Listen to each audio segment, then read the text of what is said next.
بسم اللہ الرحمن الرحیم۔ ملعون خاتون سے عثمان کا سب سے بڑا بیٹا بازحالی 1285 میں پیدا ہوا اور نوجوانی میں ہی 1311 عیسوی میں محض 26 سال کی عمر میں دار فانی سے کوچ کر گیا، جس کی وفات سوغوت میں ہوئی۔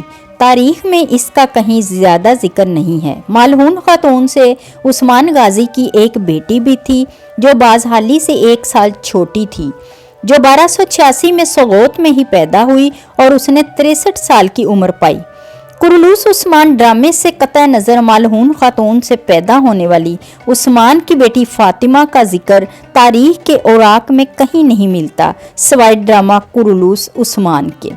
عثمان غازی کے ایک اور بیٹا بھی تھا جو ملعون خاتون سے ہی تھا، جس کا نام حمیر بے تھا، جو 1288 عیسوی میں سوغوت میں پیدا ہوا اور 1341 عیسوی میں 41 سال کی عمر میں سوغوت میں ہی وفات پا گیا۔ عثمان غازی اور ملعون خاتون کا ایک اور بیٹا مالک بے بھی تھا جو سوغوت میں پیدا ہوا، لیکن اس کے بارے میں تاریخ میں کوئی خاص ذکر نہیں ہے، لیکن اس کی تاریخ وفات کے بارے میں بتایا گیا ہے جو 1366 عیسوی ہے۔ 1288 عیسوی میں ملعون خاتون نے ایک بیٹے کو جنم دیا جس کا نام اورحان تھا، اور عثمان غازی کی وفات کے بعد اورحان ہی اس کا جانشین مقرر ہوا۔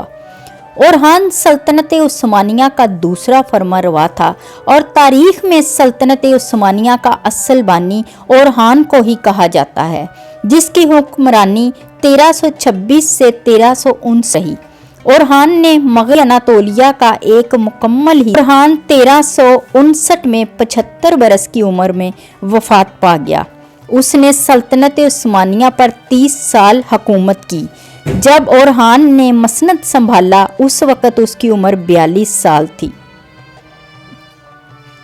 اورحان کے بارے میں کہا جاتا ہے کہ وہ فن سپاہی میں کمال مہارت رکھتا تھا، کیونکہ وہ اپنے والد عثمان غازی کی زیر تربیت رہا۔ اس کے علاوہ اورحان ایک شاعر بھی تھا۔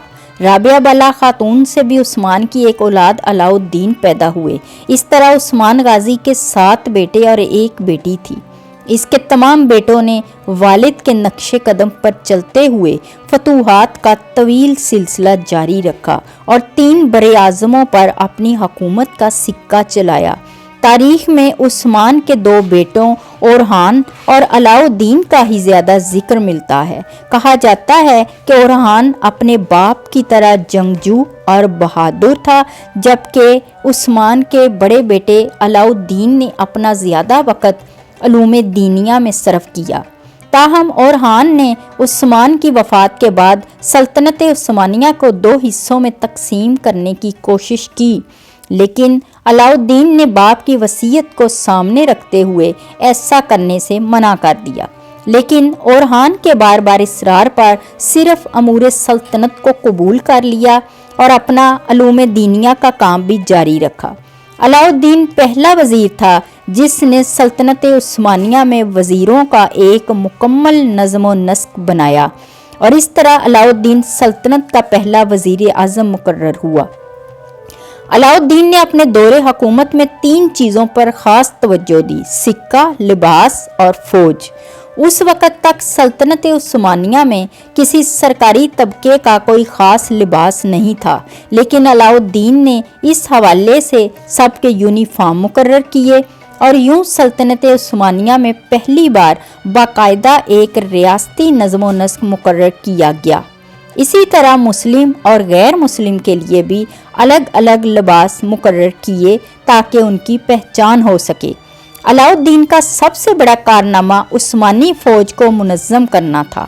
علاء الدین نے اتنی مضبوط فوج تیار کی جو صرف فتوحات کی طرف توجہ دیتی تھی، اور زیادہ سے زیادہ نوجوان اپنی فوج میں شامل کیے۔ علاء الدین کی وفات 1332 یا 1331 بتائی جاتی ہے، اور علاء الدین اپنے بھائی اورحان کے پہلو میں مدفن ہے۔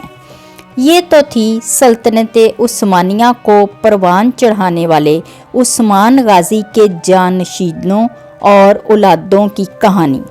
ہم نے کوشش کی ہے کہ آپ کو یہ بتایا جائے کہ عثمان غازی کی اولادوں نے